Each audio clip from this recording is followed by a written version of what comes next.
Hey guys, I'm Morthadon and we are back for Symphogear Season 1, Episode 10. So, last time we had Tony Glazer show up, and it seems like Tsubasa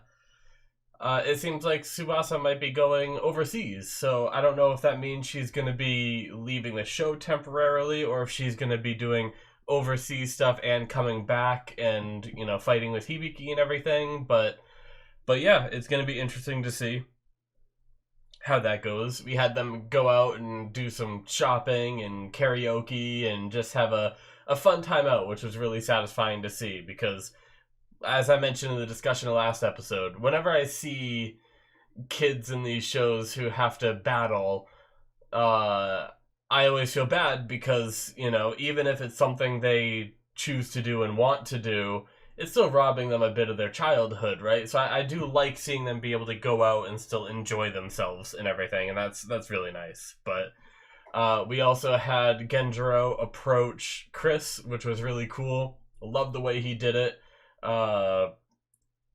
And, you know, I also, yeah, I lost my train of thought. I love the way that he handled that whole situation with her, testing the food for her, show her it's not poisoned and stuff like that. Like I keep talking about, I think we're whittling away at that outer shell that Chris puts up. So yeah, I'm just excited to watch more. So let's get started, shall we? Alrighty, we're gonna start here in 5, 4, 3, 2, 1, now. The woods. Oh, a mansion. Oh. Are these the damn Americans again? Oh, this is Fine's place, right? Oh. Shit! Maybe not?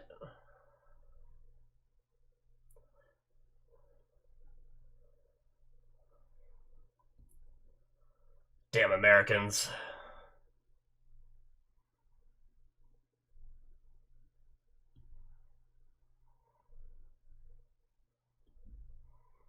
Shit. Maybe it's not Fine's place then? Oh. She can heal herself? What is going on?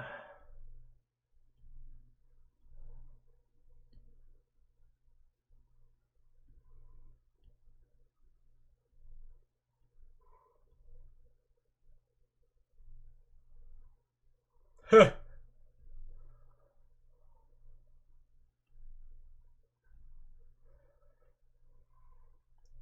Oh my god! They just unloaded on her! Well, shit.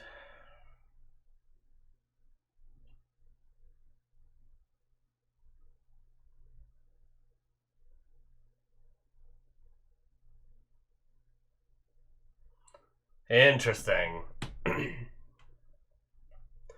Well, we might be getting more Sakurai development, I suppose. Assuming she's alive? I don't know. But just so you guys know, I'm still recovering from being sick last week. I'm pretty much better. It's just some congestion still hits me every now and then. Sometimes I'm completely clear, sometimes I'm congested. And it's still living inside my lungs from all that congestion. So every now and then I still cough it up and stuff like that. So hopefully I don't cough too much during this recording, but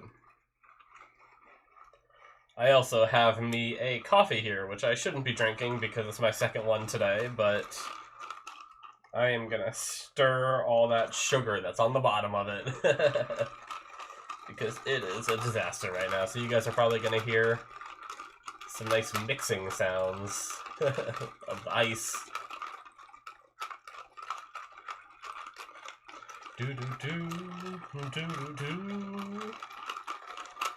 Alright, it did kind of look like Fine's mansion, though. I'm still going to stand by that, but we'll wait and find out.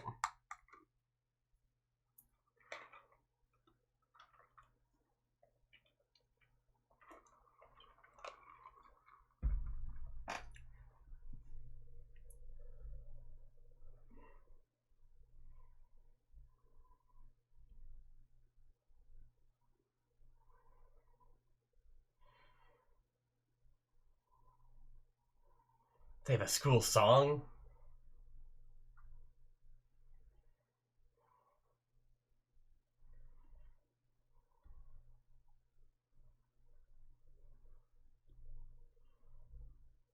Here in America, our school song is just hoping we don't get shot.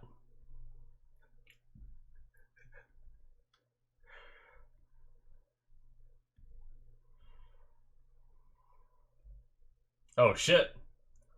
Is this... Okay, so Chris is back here, so maybe it is Fine's. Oh my god, well, I don't think all that shooting worked. Oh shit, Genjuurou! He knows, right? Yep, they're gonna run right by her. Ah, oh, Genjuurou. You badass. Oh, hit pats.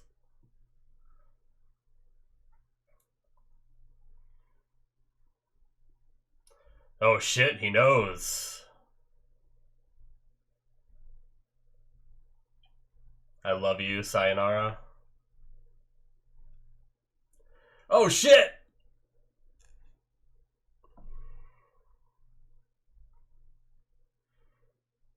Oh, you fucking badass!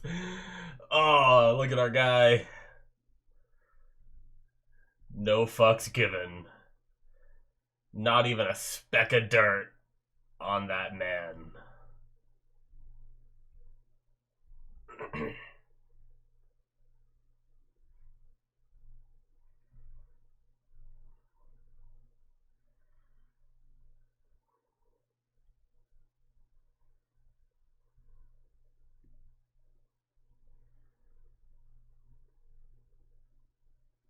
Jeez.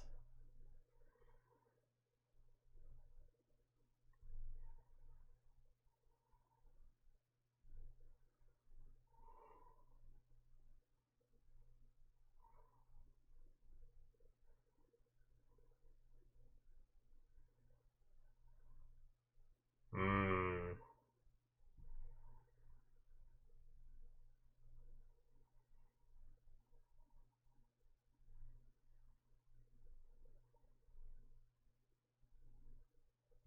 Saying they're idealistic. Her view isn't much different.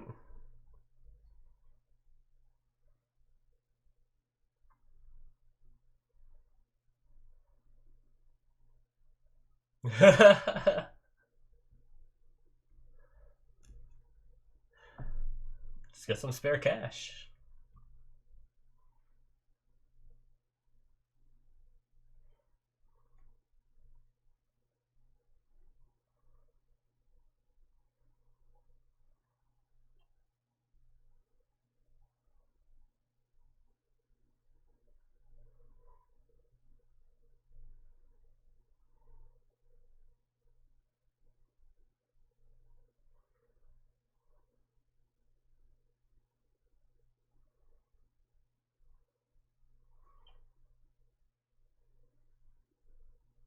No.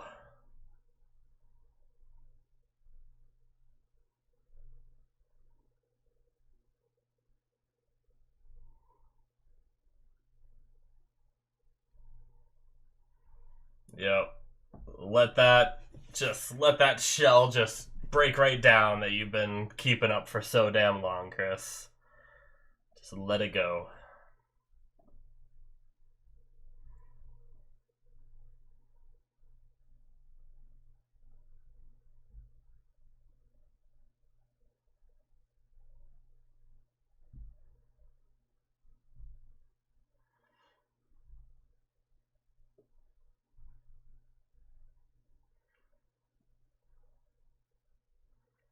I mean, all Hibiki wanted to do was know about you every time you fought.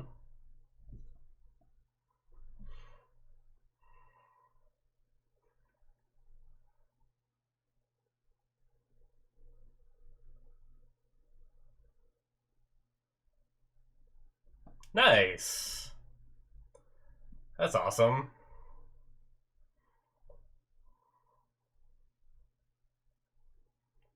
Some information exchange. You help me, I help you a little bit.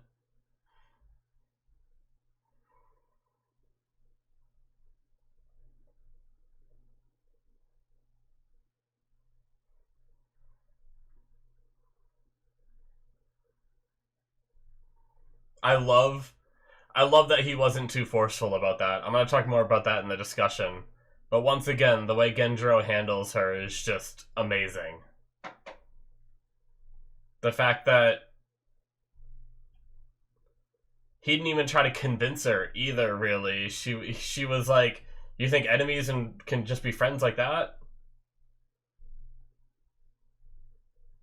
And he was just like, oh, you don't think so? Alright, well.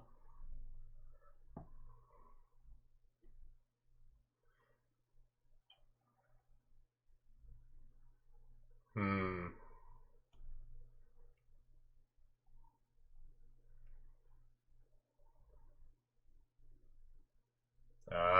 Sound only. Saw that look from Genjuurou.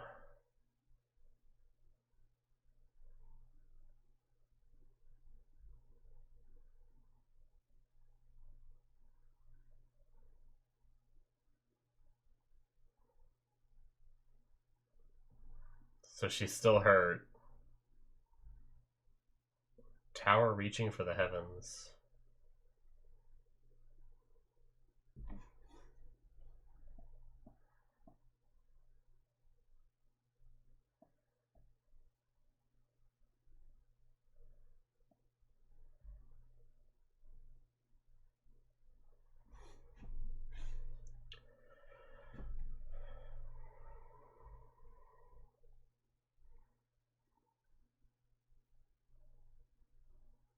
Hmm.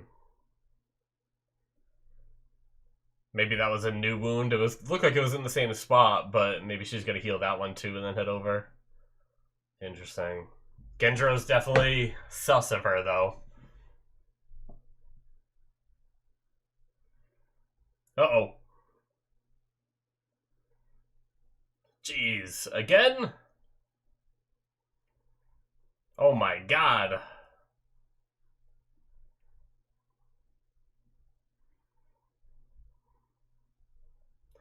This is the kind of thing. It's like a bomber. It's gonna like either drop some like I think it's gonna drop other noise that are just gonna like spew out of it. I feel like anyway.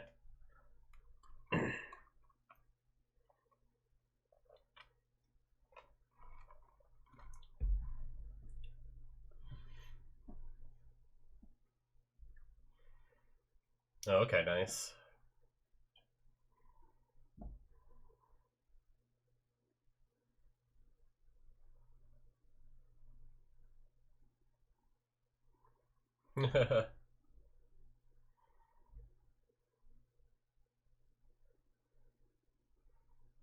Until it explodes.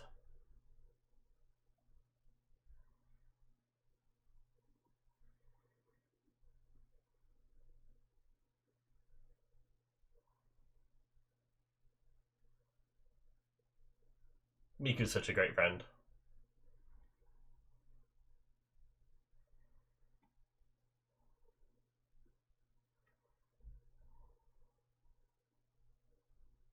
Doll.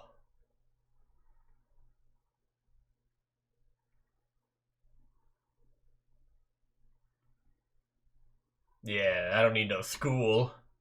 I just need to come back to you.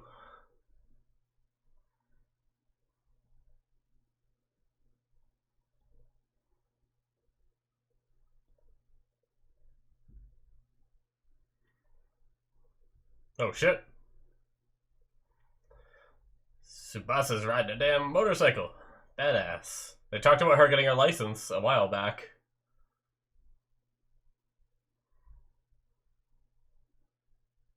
Well, by a while back, I mean a while back in the show, not like episodes ago. It was like last episode or something they mentioned it.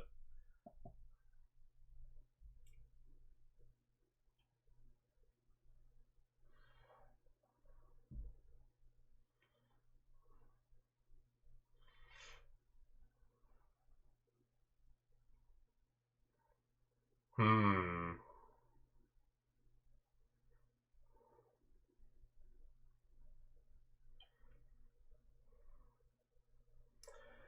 If they're not building a tower, it's one that already exists. That would make sense.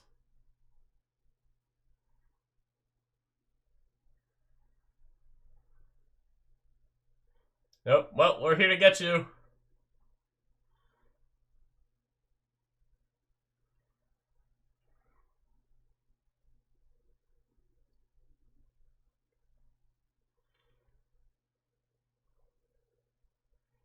He's like, Superman takes off the glasses and becomes a badass. They're all going around the tower. Okay, well, they couldn't have made that any more obvious. Yep, and there it is.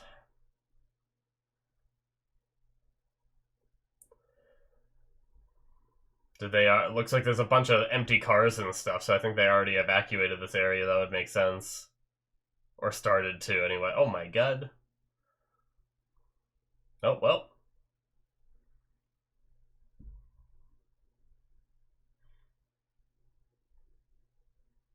Cool. Must be fun to just be able to jump out of planes without a fear. That was a helicopter, but you know what I mean.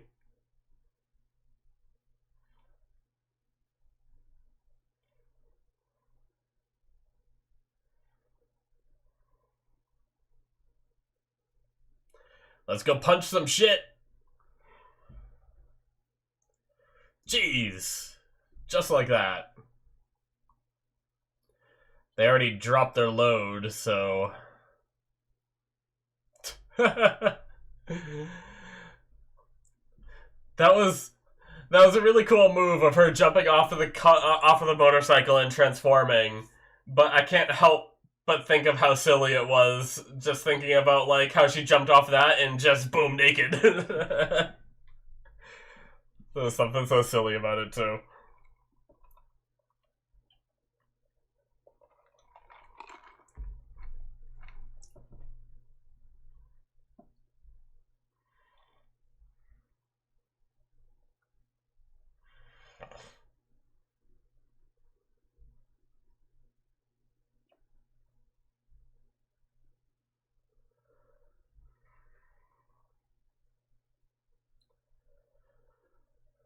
Oh, we got some backup. Chris? Hell yeah.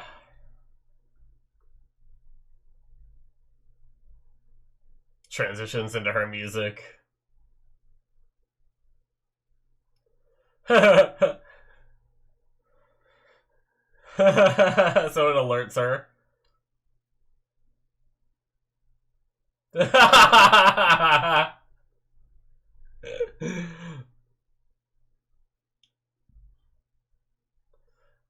You get it, Chris. Oh my god, just goes. I don't think we can be friends. Baka!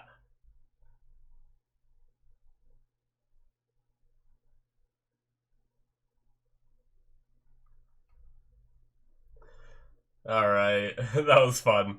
That was a fun scene. Oh my god.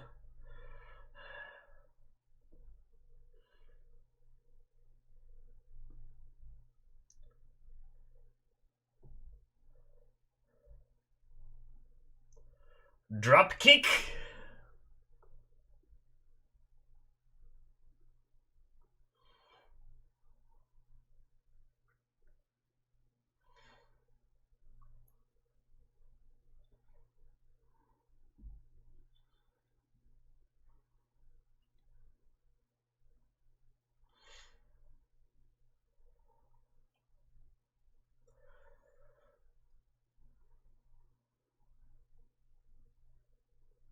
Oh, come on, Chris.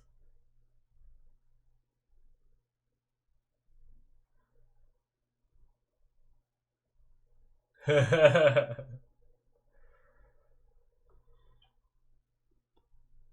Hibiki.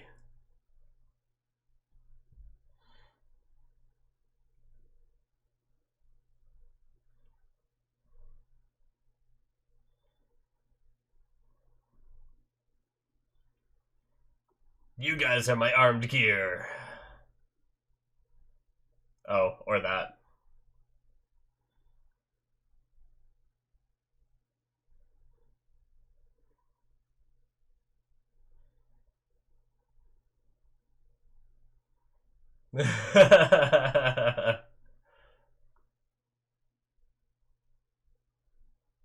Just that little.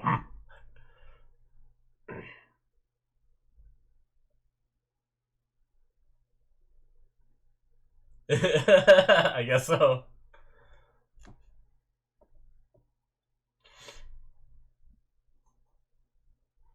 Alright, let's go fight. Yeah.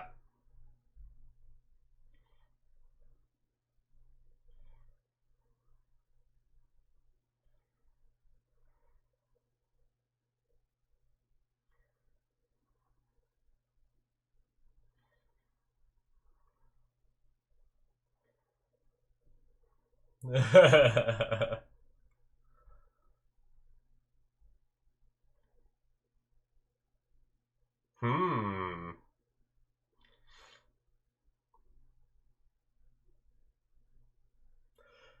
That's what you guys are for.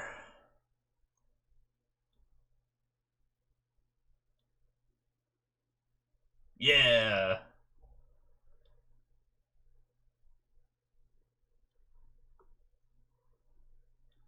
Alright.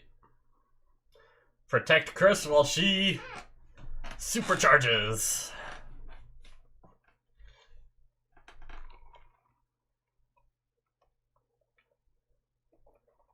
Ooh.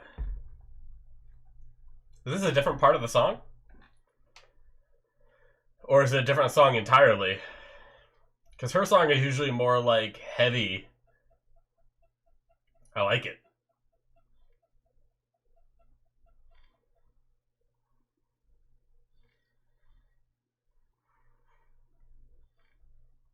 Oh shit! Oh, I love it. Oh my god!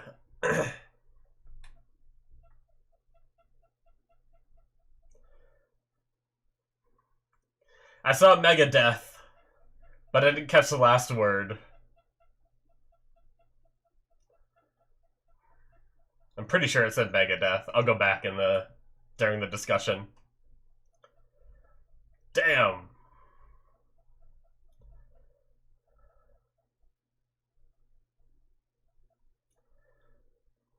It's crazy that she can just do that. Like, it almost felt like she came up with that idea on the spot, yet she pulled out like a whole new weapon.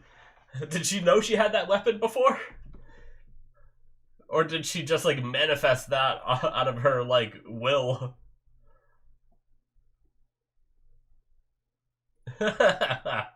Oh geez, they just simultaneously stripped.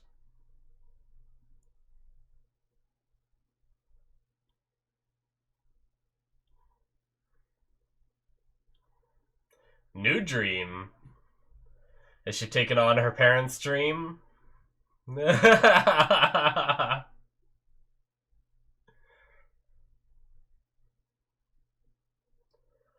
Uh-oh. Uh-oh. Can you go into your gear again? After you... Oh, shit! No! No! That's the end? Damn it! I want more.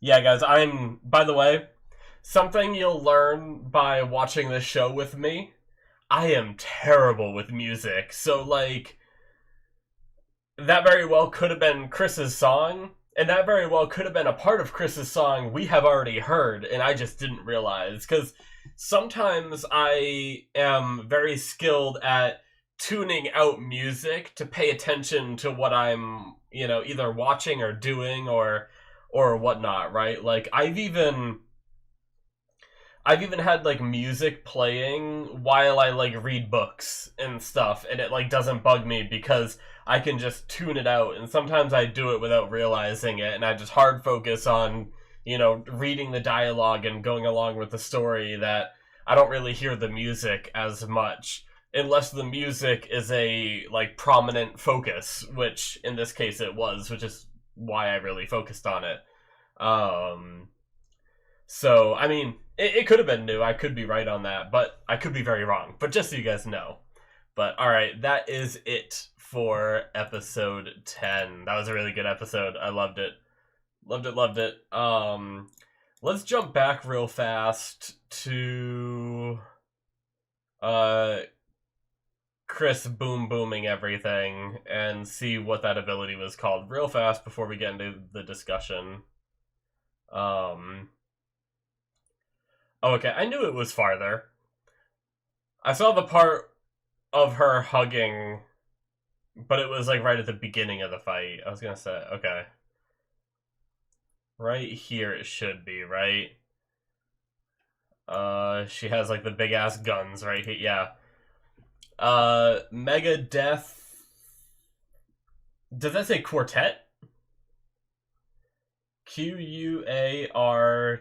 It looks like it says Quartet to me anyway. So yeah, it might be Mega Death Quartet. But yeah, very cool. Mega Death. Yeah, so I guess while we're on that note of like that new ability that she has, or maybe it's one she had, it's just really interesting because she mentioned the way she explained it to Hibiki and Tsubasa is it sounded like she was doing something new. She's like, oh well, I can overcharge this and that and like raise the power but keep it within without letting it like explode out kind of thing, and in order to make like a big burst of energy. And the way she explained it like almost sounded like it was something she's never done before. So did she not know she had this ability before? Like, so it just leads me to think like, are their weapons like a manifestation of their personalities in that they can really manifest any kind of weapon they want as long as they have enough power to do so? Or is it that this suit had that power and she just never tried to use it before and discovered this ability? Or did she know that she had that ability before, but maybe it's usually not that powerful? And by doing like the holding the energy in, it made it powerful enough to actually do the damage it needed to take out all those guys. I'm not sure, but yeah, it was a really interesting like sequence of events that, you know, I'm sure you guys will let me know in the comments of, you know, a little more of how that works, or if it gets answered later, then don't, because I'd rather learn it naturally through the show rather than, you know, like, well, if it's in, you know, if it's something where it's like, oh, in season 2 they go into details about how their weapons work, then I'll wait for that. But if it's something that it's left up to the imagination, or something you're just not really supposed to think about, and I'm just stupid and think about it, yeah, feel free to let me know. But yeah, with that out of the way, jumping back to the beginning of the episode to work our way through here, we had Sakurai being attacked, which looked like it was Fine's mansion, right? Because, I mean, clearly that wasn't Sakurai's home, or I feel like it would be like 100% obvious that it was Sakurai that got hurt. So I think that was Fine's mansion. Sakurai was there, so Sakurai must be working with Fine in some capacity. And now, I guess to the Americans, she's no longer useful, so they came to take her out. But she mentioned something about like, you know, you don't even know how does she word it? Either way, she said like you don't even know about the black arts is the words she used. And she had this ability to heal herself. Obviously, we've seen her create that kind of like barrier thing in front of her before. So I wonder, like, I just contributed that to being like, oh, well, Genjuurou has some crazy strength. Maybe she does too.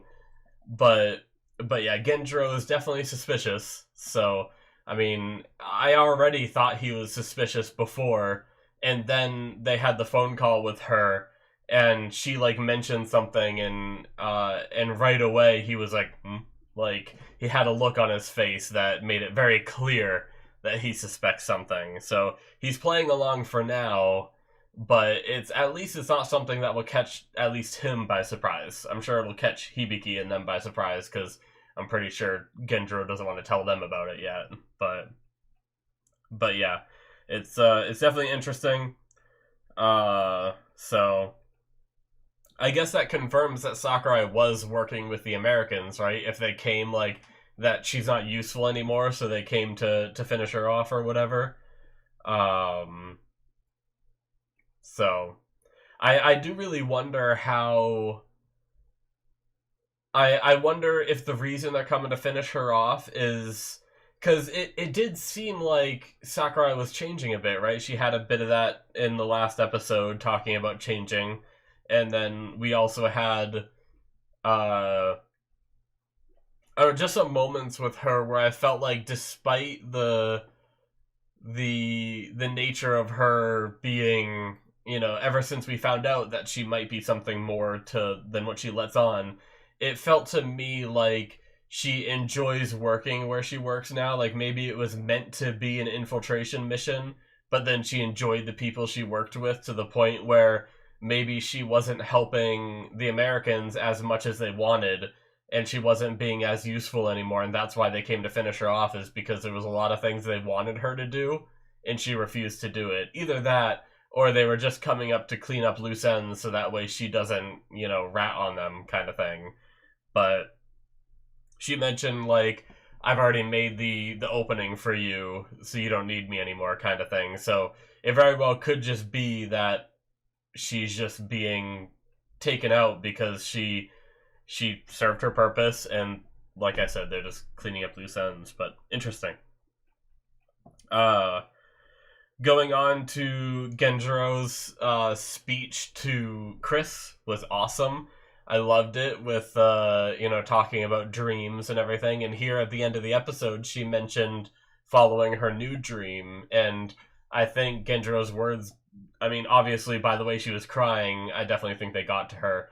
But I also think that it got to her so much that she created a new dream based around maybe what her parents' dreams were. Maybe instead of hating her parents, she's going to take on their dream and try to finish it for them, kind of thing, of trying to, save the world through song. And who better to do that than a Symphogear wielder who sings while they fight, right? So, but I also absolutely love that when they were by the vehicle, Genjuurou was like, "Are you not coming?" And she's just like, "Well, how can you expect, like, we were just enemies? How can you expect us to get along?" And he didn't even he didn't even try to give her a speech. He didn't try to convince her. He was just like, "Oh, is that how you feel? All right." And just, like, gave her something as, like, a good gesture. And, like, I think giving a speech to someone in that situation could work, depending on their personality. But for Chris, I think it would have just made her angry no matter what he said. And I think that he knew that.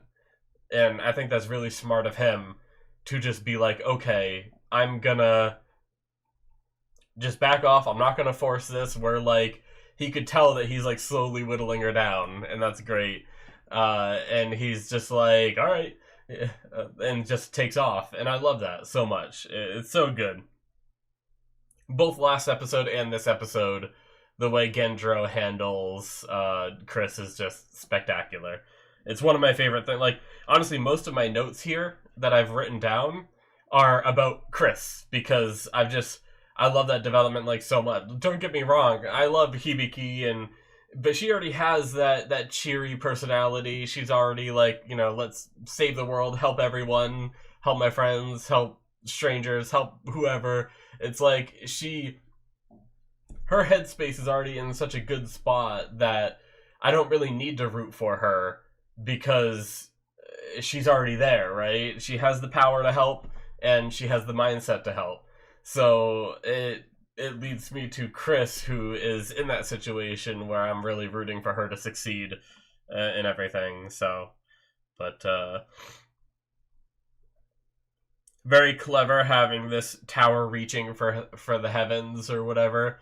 It's also, I mean, I guess she's been attacked now anyway, but so why keep any info to yourselves? But Sakurai might have already known the plan, right? But she didn't want to reveal that she knew the plan, so she gave this little tidbit of information, like kind of leading them in the direction where they probably should go, but not actually telling them to reveal that she was undercover this whole time and knows all the info, right? So she gave them this, like, tower reaching for the heavens, which eventually led them to be like, okay, it's probably, you know, the Sky Tower and everything. And very clever to have it be, you know, it's not that because they were like hide it in plain sight, right? They talked about like, oh, if a new tower to the heavens like was built, we would know it, but we use one that already exists, and it's just very clever. So, but I absolutely loved Chris showing up to help and Hibiki immediately like running in to hug her and everything. That was so great, and I love it because, you know, Chris every now and then just breaks that like angry complexion that she has and just like blushes and everything and gets all like flustered, and it's so funny. And I mean, Hibiki especially has a way with, I mean, Genjuurou does too, but Hibiki has a way of just like forcing her way into your life, whether you want it or not. It reminds me a lot of like, if I've been that introverted friend, but if you have like two friends, right? One is introverted, one is outro. That's not right. It's not an outrovert, right? Why do I think it's an? Is it? Why does that sound so wrong? Outgoing? Either way, you know what I mean. Someone who's, I guess, very outgoing is a better way to say it. Sometimes the outgoing friend will drag their introvert friend into situations where they're super uncomfortable with it. They're like, no, but introverts sometimes are so like awkward and quiet that they won't actually express that they're uncomfortable. Granted, Chris does express that she, you know, get away from me kind of thing.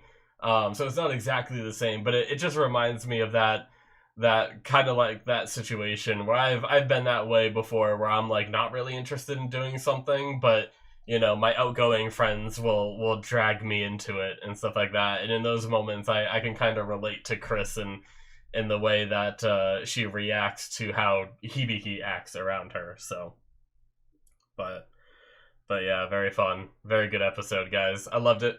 Can't wait to watch more. Hopefully you guys enjoyed. And we'll be able to be finishing season 1 soon. And I've been enjoying this, so I think I'm just gonna straight up, and I've been like wishy-washy on it the whole time.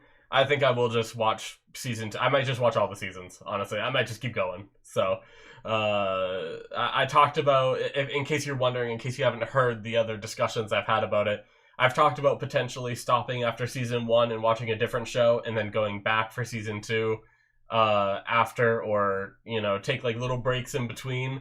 But I'm enjoying the show a lot more than I thought I would. When I read the synopsis of it being like idols singing and stuff like that, I was like, oh boy, is this gonna be one of those, like, I've seen some, I used to watch, like, before I did reactions, I used to watch every anime in a season, and there were a lot of those that were just like, you know, these girls biking. It was in like a biking club, and it's one of like the slice of life shows that they just bike all the time. Actually, that one wasn't that bad, but you know, I thought it was gonna be one of those. Like, I didn't even realize it had like battles and stuff. So I thought it was just gonna be like, you know, girls singing and dancing, and it was gonna be more like catered towards like women viewers rather than men.